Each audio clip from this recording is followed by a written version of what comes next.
Alright, this is Taylor from St. Pete Strength and Conditioning. Welcome to part 3 of our 5-part video series on muscle ups. In the first video we went over the basics, just kind of prerequisites, some positions that you need to hit before moving forward.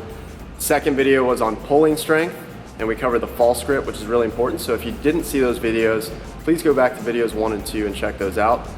In this video we're going to cover dip strength and stability on the rings. So if you cannot perform a ring dip or you have trouble with regular dips, I would work on just basic tricep strength. Some easy things to do for that would be tricep pulldowns. If you don't have access to a cable machine, kind of like our lat pulldowns, you can rig up some bands and put them over your pull-up bar, and you can do tricep pulldowns that way.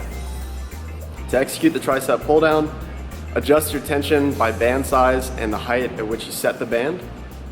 Have some sort of rigid object. I use PVC to perform the actual pull down, and you're gonna have palms facing down towards the ground. You're gonna stand really close to your band with feet together or about hips width apart. And then you're gonna set so that your forearms are parallel to the ground. Then from here, all we're gonna do is push down, squeeze the tricep at the bottom, and just isolate that range of motion so that you're just bending at the elbow and squeezing the triceps at the bottom.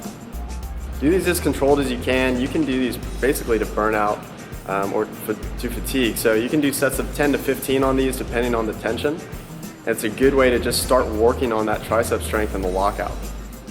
Triceps are crucial for your lockout at the top of the muscle up. So a lot of people that can't finish at the top of the muscle up, you see them get stuck and they start wiggling around. It's because they don't have the tricep strength or their triceps are too fatigued to get to that point. So get your triceps used to a lot of work and start building up that strength. Another variation, if you don't want to do the tricep pull down or if you want something else, would be to do tricep extensions.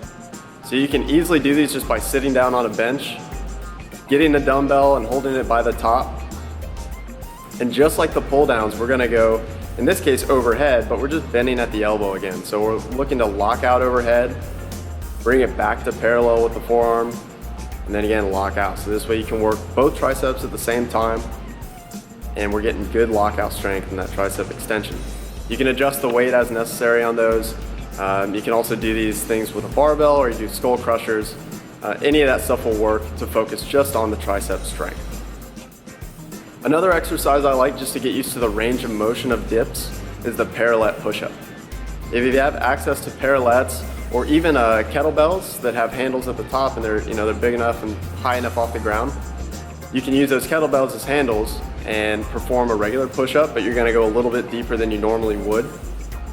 And that just gets you used to that range of motion in your shoulder. So you have to have that bottom position strengthened up. If you're not used to doing that and you're only doing regular push-ups or dips and you're not going all the way down, you're gonna get stuck down there. And when you get into muscle ups, when you turn over, the ring's gonna be stuck at the bottom of your shoulder most likely.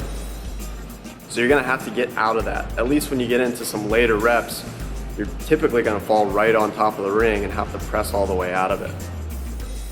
So the parallel push-up is a good way to do that. But getting into the actual rings, as a basic prerequisite, I would have you do ring support holds. So in a ring support hold, we're just gonna jump up into the rings. You're gonna try to maintain somewhat of a rigid wrist, and you can sort of flare your palms out forward. You don't wanna internally rotate.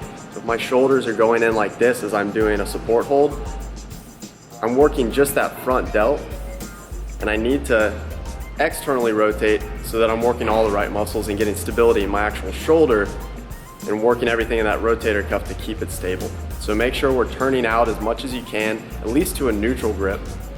And do support holds. I like to do them as an EMOM. You can do 10 to 15 seconds at first, see how you fare with those, and then you can bump that up to maybe 20 or 30 seconds at a time and just rest as needed in between, because they will fatigue your shoulder quite a bit.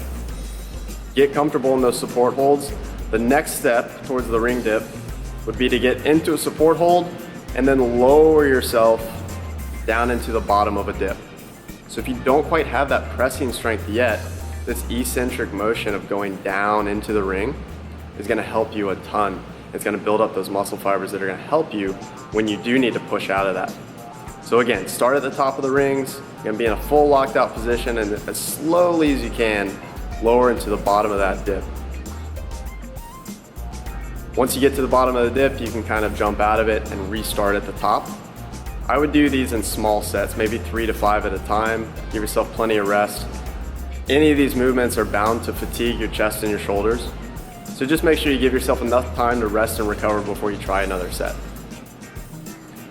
Once you can do both the ring support hold and that slow negative, you can work on doing your ring dips. I would always start with strict. You're gonna get the most bang for your buck with that. Kipping ring dips are gonna help you eventually, but as far as just basic strength, I would work on doing them strict. So we're starting up in that support hold. You're pinching the rings towards your hips. We're gonna lower until your shoulders, your delts touch that ring, or at least your bicep touches the ring. And then we're gonna, in a controlled manner, press out of that. This is also a good time to use that hollow position that we learned in video 1. So try to maintain that position. Lower yourself into the dip and press out.